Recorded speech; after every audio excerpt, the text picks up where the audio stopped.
Class 10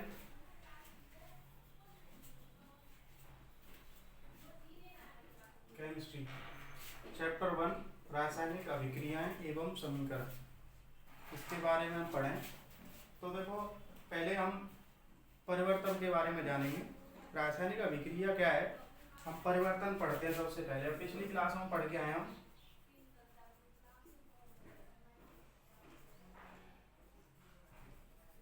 changes. तो changes क्या होते हैं, चेंज जिन्हें हम कहते हैं। तो चेंजेस हमारे दो प्रकार के होते हैं, भौतिक और रासायनिक। तो भौतिक परिवर्तन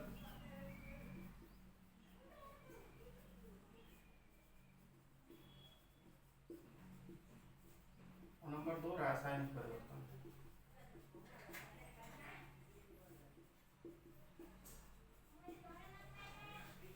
देखो, परिवर्तन को हमने कि प्रकृति में होने वाले, समय के साथ होने वाले बदलाव को परिवर्तन कहते हैं।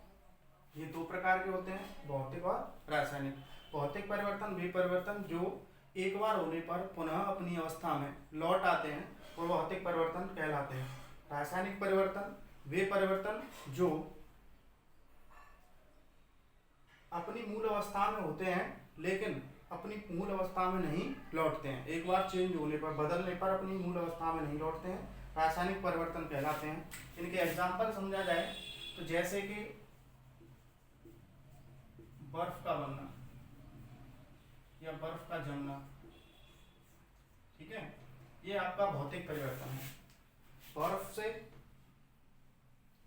बर्फ तो बन जाएगी पानी से, लेकिन पानी फिर दोबारा उसे हम बर्फ को ठंडा कर दिया जाए, छोड़ दिया जाए कुछ समय के लिए, तो हमें फिर दोबारा बर्फ प्राप्त होगी, मतलब पानी प्राप्त हो जाएगा। और पानी को और उसका टेम्परेचर बढ़ाया जाएगा, गर्म किया जाएगा तो वाष्प बन जाएगा, और वाष्प बनने पर भी फिर उसे ठंडा किया जाए वाष्प को, तो फिर पानी बन जाता है। यानी कि जल से बर्फ बनना, बर्फ से फिर पुनः जल बनना, ये सब आपके भौतिक परिवर्तन में आते हैं। भौतिक परिवर्तन वे परिवर्तन जिन्हें एक बार होने पर दोबारा बदला जा सकता है, ठीक है, या पुनः अपनी अवस्था में लौट आते हैं, भौतिक परिवर्तन कहलाते हैं। जैसे बल्ब का जलना, और भी एग्जांपल है इसके। जैसे बल्ब जलते हैं, लाइट ऑन करेंगे, यानी कि आपने स्विच ऑन किया, बल्ब जल जाएगा, और स्विच ऑफ करते ही बंद हो जाएगा, तो ये आपका भौतिक परिवर्तन है। उसके बाद रासायनिक परिवर्तन, तो वे परिवर्तन जो एक बार होने पर पुनः अपनी अवस्था में नहीं लौटते हैं, रासायनिक परिवर्तन कहलाते हैं। जैसे फलों का पकना, मोमबत्ती का जलना, और आपका दूध से दही बनना, ये सब आपके रासायनिक परिवर्तन है, ठीक है। इनसे हमें दोबारा, जैसे दूध से दही बन जाएगी तो उससे हम दही से दूध दोबारा प्राप्त नहीं कर सकते हैं। फल अगर पक जाएगा तो उसे हम कच्चा प्राप्त नहीं कर सकते हैं। तो ये हमारे रासायनिक परिवर्तन है। अब आती है हमारी रासायनिक अभिक्रिया।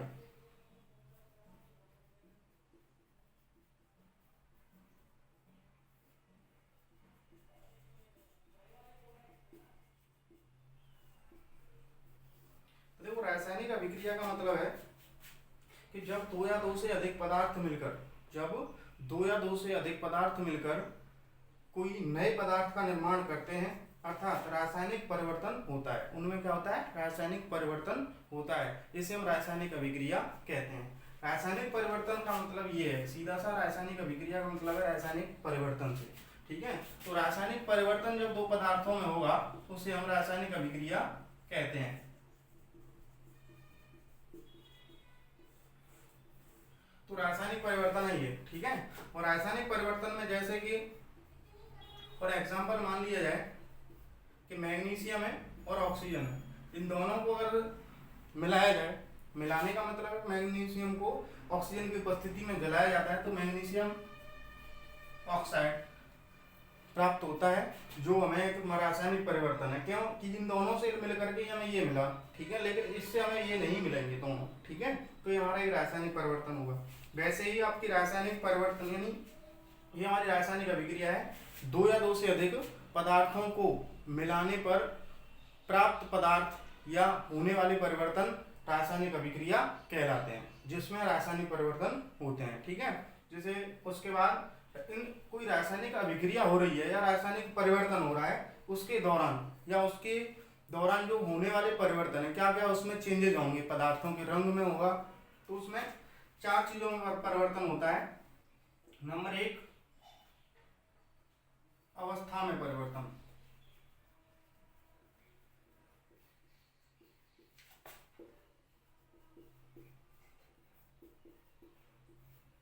नंबर 2 ताप में परिवर्तन।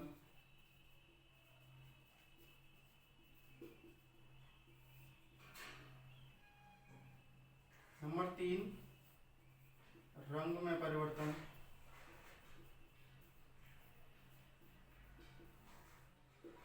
और नंबर 4 आपका गैस का उत्सर्जन।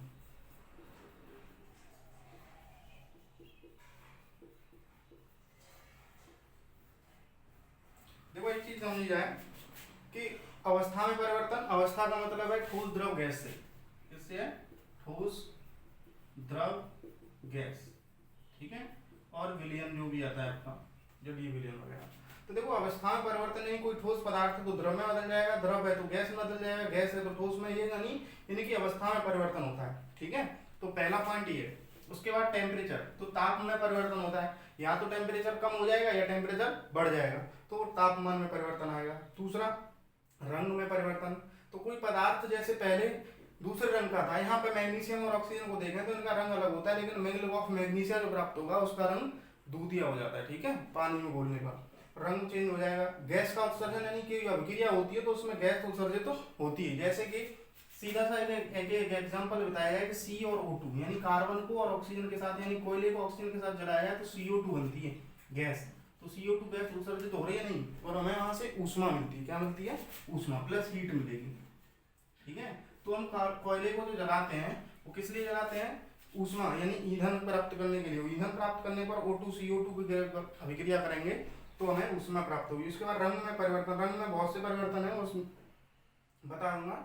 इसके बाद जैसे कि कैल्शियम चूना जो होता है CaO प्लस H2O, इन दोनों की अभिक्रिया कराए तो CaOH का वोल्टेज प्राप्त होता है और ये मिलेगा आपको, ठीक है, CaOH का वोल्टेज, ठीक है। और ये आपका कैल्शियम हाइड्रोक्साइड है जो आप बुझा चूना, जो मैं आपको पहले बता चुका हूँ कि चूना होता है बिना बुझा, ठीक है, जैसे आप कलई कह सकते हैं जो आप पेंट करने के काम में आता है घर पे, वो उसको हम जल के साथ मिलाते हैं तो बुझा चूना प्राप्त होता है, जो एक ऊष्मा क्षेपी अभिक्रिया है, यानी कि इसमें ताप में परिवर्तन होता है, यानी ताप अपने आप बदल जाएगा टेम्परेचर अभिक्रिया का, ठीक है। तो ये रासायनिक अभिक्रिया के अंतर्गत होने वाले परिवर्तन है। उसके बाद आती है आपकी रासायनिक समीकरण। तो रासायनिक समीकरण का मतलब क्या है? तो रासायनिक समीकरण कहते हैं हम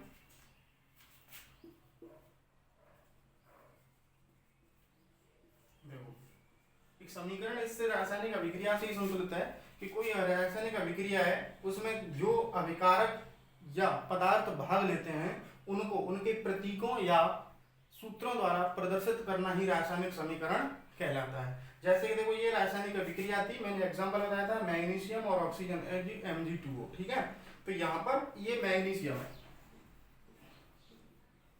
क्या ये मैग्नीशियम, और मैग्नीशियम के साथ ऑक्सीजन की अभिक्रिया या वायु की अभिक्रिया कराई जाए तो यह मैग्नीशियम ऑक्साइड प्राप्त होगा।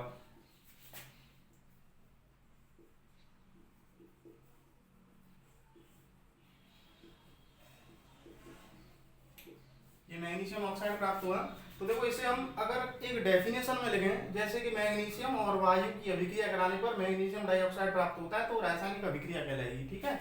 लेकिन अगर इस फॉर्मूले में लिख देता हूं मैं, इस फॉर्मेट में लिखने पर, यानी इस तरीके से लिख देंगे कि मैग्नीशियम का सूत्र होता है Mg और ऑक्सीजन या वायु का सूत्र होता है O2 और मैग्नीशियम ऑक्साइड का होता है MgO, ठीक है। तो इन दोनों को इस प्रकार लिखने पर ये आपकी रासायनिक समीकरण कहलाएगी। क्या कहलाएगी?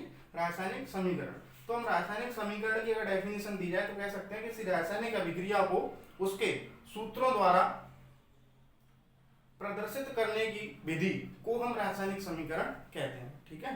तो यहीं तक आपको आज करना है, उसके बाद आगे मैं वीडियो बनाऊंगा, ठीक है।